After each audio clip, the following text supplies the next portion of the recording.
నిర్గమాకాండం 18:11 ఐగుప్తుల గర్వం దేని బట్టే అంటే ఐగుప్తు దేశం సుందరమైన దేశం. అసలు ఆ ఆనందం కలిగి పుట్టినలండి. లగ్జరియస్ లైఫ్ వాళ్ళకి, ఈ విలాసవంతమైన జీవితాలు. పిఠాపురం పిల్ల జమీందారులు అంటారు చూసారా, సరదారాయుళ్ళకి ఆహ్లాదకరమైన ప్రాంతం అది. క్షణికాలక సుఖాన్ని ఇవ్వడానికి నిలయం. అందుకని హెబ్రీ 11:26 అల్పకాల పాప భోగం అన్నది. అక్కడ గోల చేసే వాళ్ళు ఉన్నారు, నిజం. లగ్జరియస్ లైఫ్, లగ్జరియస్ ప్రాంతాల్లో గోల. మీరు గోవా వెళ్ళండి. నేను గోవాలో 2 నెలలు ఉన్నాను. అసలు రేవ్ పార్టీలన్నీ, బీచ్లు కాడ అసలు గోల, పబ్బులంట, కబ్బులంట. హైదరాబాద్ పోండి, మధ్యరాత్రి 4 అయినా, తెల్లవారుజాము 4 అయినా 2 అయినా తిరుగుతూనే పబ్బు, క్లబ్ అంటూ గోల చేసే జనం. అంటే తాత్కాలిక సుఖానికి మనిషి వెంపర్లాడుతున్నాడు. పాపం ఎంత ప్రమాదం బైబిల్ చెబుతుంది. పాపమట ప్రారంభంలో ముసిరి పండు లేక తీయగా ఉంటుందట. ముసిరి పండు తింటుంటే తీయగా ఉంటుంది, తినే కొలది తినాలనిపిస్తుందట. అబ్బా ఎంత రుచిగా ఉందో. అసలు ఆ టేస్ట్ ఏ పండులో దొరుకుతుంట. తిన్న కొద్దిసేపు తర్వాత మెల్లగా పాడు బతుకు.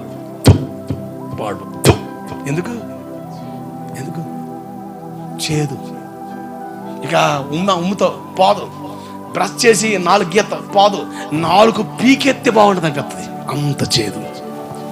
పాపం వల్ల కలిగే ప్రతిఫలం కూడా అంతే ప్రమాదం. అందుకని దేవుడు చెప్పాడు, పాపం తావేవద్దని. నీ ప్రశాంతమైన జీవితం పాడు చేసుకుంటావు, నీ కుటుంబ జీవితం పాడైపోద్ది.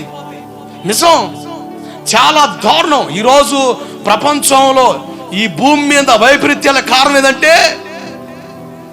సముద్రం దాని సరిహద్దులు దాటి బయటకు వచ్చేస్తుంది. సముద్రానికి సరిహద్దు ఏం పెట్టాడు? ఇసుక పెట్టాడు. సముద్రం ఎంత పొంగినా, ఎంత ఘోషించినా దాటి రాకుండా సరిహద్దు ఇసుక పెట్టాడు. ఈరోజు సముద్రాలు బయటకు వస్తున్నాయి. మొన్న వచ్చిన 4 రోజుల తుఫానికి ప్రభుత్వాలు అలర్ట్ అయిపోయినాయి. బి అలర్ట్ ఎందుకు తెలుసా? 2006లో ఎవరు ఊహించలే సముద్రంలో కూడా భూకంపం వస్తుందని. దానికి పేరు పెట్టారు తుఫాన్. కొన్ని వేల ప్రాణాలు హరించిపోయినాయి. ఈ తుఫాన్ రాకముందు సముద్రం కొన్ని ప్రాంతాల్లో 5 కిలోమీటర్ ముందరకు వచ్చింది. 5 కిలోమీటర్ ముందరకు వచ్చింది. కొన్ని ప్రాంతాల్లో 5 కిలోమీటర్ వెనక్కిపోయింది. ఏంది ఇవంతా? ఆశ్చర్యం. శాస్త్రవేత్తలు అమ్మో ఏదో తేడా జరగబోతుంది, ఏదో వైపరీతం కలబోతుంది, అందుకని ఎలా నేను చెప్తాను. ప్రభుత్వ యంత్రాంగాలు పనిచేసే స్థలాలు ఉండొచ్చు, పని చేయని స్థలాలు ఉండొచ్చు. అధికారులు పనిచేసే స్థలాలు ఉండొచ్చు, పని చేయని స్థలం ఉండొచ్చు. కానీ నా ప్రభు పని చేయని స్థలం అంటూ ఏదీ లేదు. దేవుడికి స్తోత్రం కలుగునుగాక. వైద్య పరికరాలు, వైద్య జ్ఞానం పనిచేయని స్థలాల్లో నా దేవుడు పనిచేస్తాడు. హల్లెలూయా. ప్రభుత్వ యంత్రాంగాలు, ఈ మానవ ప్రయత్నాలు పనిచేసే స్థలాల్లో పనిచేసేది ఎవరైనా ఉన్నారంటే is none other than the God, దేవుడే. ఇక మనిషికి దిక్కు ఎవరై అంటే దేవుడే. చివరి రోజుల్లో చేశారు పరిస్థితులు తారుమారడం కారణం ఏంటంటే మనిషిలో గర్వం బయలుదేరింది. ఆ గర్వం మనిషిని విలాసవంతమైన జీవితానికి ఈడ్చుకుని పోతుంది. బెంగళూరు వెస్టర్న్ కల్చర్ వచ్చేసింది సార్.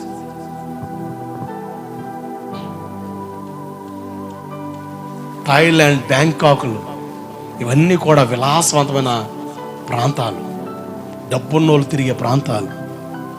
విచ్చలవిడి జీవితానికి బహిరంగానే వ్యభిచార ప్రక్రియల్లో కొనసాగే దేశాలు ఉన్నాయంటే ఎంత దారుణం అండి. దేవుడు పెట్టిన క్రమాన్ని మనిషి తొంగలో తొక్కుతున్నాడు. దేవుడు చెప్పాడు మీరొద్దురా బాబు. ఎందుకు తెలుసా? ఆయన స్వార్థపరుడు కాదు. నువ్వు మీరితే నాశనం నీకు వస్తుంది. నేను చాలాసార్లు చెప్పాను బైబిల్లో జంతు సంయోగం చేయకూడదు అని.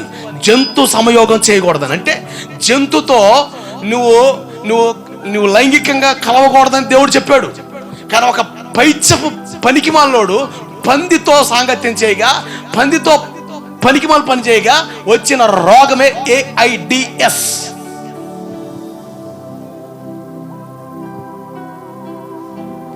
మనిషి దేవుని మాట వింటలేదండి, అస్సలు వింటలా. మనిషి దేవుని మాట వింటలేదు. నీ పిల్లలు నీ మాట వినకపోతే నీకు ఎంత బాధ. కడుపు నిండా తింటావా, ప్రశాంతంగా నిద్రపోతావా? నీ మాట వింటలే, రే అట్లా ఉండొద్దు అంటే అట్టగా ఉంటున్నాడు. బాధ కాదా? కొట్టాలంటే నీ అంతడోడేయడోడు. ఏం చెప్పాలి? ఎంత మదన పడతామండి, ఎంత ఆందోళన చెందుతాం. దేవుడు కూడా అదే బాధపడుతున్నాడు. సార్ అమ్మా, నీ విషయంలో నా విషయంలో అదే బాధ అని పడుతున్నాడు. అవయ మార్పుళ్ళు చూసాం, దారుణం తెసా భార్య మార్పుళ్ళట. అంటే ఈడు భార్యతో ఆడు, ఈడి భార్యతో వాడు. చదువు సంస్కారం నేర్పిందా, లేకపోతే ఏం నేర్పుతుంది సార్? చదువు ఎక్కువ ఉంది, అందుకని బైబిల్ ఉంది, అధికంగా అభ్యసించిన వ్యక్తం అవుద్ది అని. నిజమే అనిపిస్తుంది బైబిల్ చెప్పిన మాట. సాఫ్ట్వేర్ వాళ్ళు అండి, సాఫ్ట్వేర్ కంపెనీలో పనిచేసే లక్షలు సంపాదించే వాళ్ళు విలాసవంతమైన జీవితాలు కలవబడి వీకెండ్ శనివారం వస్తే చాలు, వాడి భార్యతో వీడు, వీడి భార్యతో వాడు. దేవుడు చెప్పలేదా అలా ఉండొద్దని? అసలు మొత్తం సర్వనాశనం సార్. పెళ్ళైన పిల్లను చూడడానికి అసలు ఆలోచించేవాళ్ళు ఈరోజా అసలు మామూలు కాదు. అంటే ఎంత తెగెత్తున్నాడు, గర్వం, విచ్చలు పెడతాను.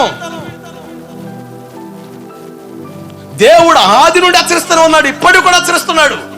కానీ మనిషిలో అప్పటికే భయం. కరోనా వస్తే చచ్చిపోతామేమని. కరోనా తీరిపోయింది. నేనంట కరోనా మునుపు జరిగిన పాపం కంటే కరోనా తర్వాత ఇంకా విచ్చలవిడితనం ఎక్కువైపోయిందండి. అంటే మనిషిలో భయం వచ్చిందా, లేకపోతే పడైపోయిందా? భయం లేని కోడి బజార్కి వెళ్ళి గుడ్డేసిన అట్టేసిన ప్రమాదమే. ఎకరం కొన్న శిఖరం ఎక్కినా ప్రమాదమే. నీ ఆలోచన స్థిరపరిచే దేవుని వాక్యం.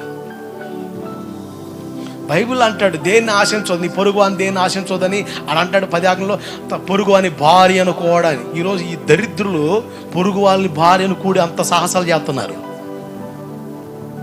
సంసారాలు పాడవట్లే, జీవితాలు నాశనం అవట్లే. నువ్వు అనుకున్నావు, నీతోనే అనుకున్నావు, నీకు తెలియకుండే నీ పిల్లలు కూడా ఆ ఆఫీసులో చేశారు, నీకు తెలీదు. నువ్వు అనుకున్నావు నేను పాడైపోయా, నా పిల్లలు బాగుంటే సరే పర్వాలేదని. నీలో పనిచేసి ఆ చీకటే నీ పిల్లల్లో కూడా పనిచేస్తుంది. బైబిల్లో చాలా స్పష్టంగా ఉంది అది. అందుకనే జాగ్రత్త బతకమని దేవుడు చెబుతుంది. నువ్వు చేతులారా నీ జీవితాన్ని పాడు చేసుకుంటా, దేవుని మాటను వినకుండా నువ్వు కొనసాగితే చివరికి నష్టపోయేది నువ్వే, నేనే. మన కర్నూలు నుంచి బెంగళూరుకి వెళ్తున్న బస్సు రాత్రి తగలబడింది. ఆర్తనాదాలు, బూడిదైపోయారు. ఎవరు శవం ఎవరో తెలియక తల్లిదండ్రులు గుండెలు బాదుకుని అందరూ సాఫ్ట్వేర్లో పనిచేసే వాళ్ళే.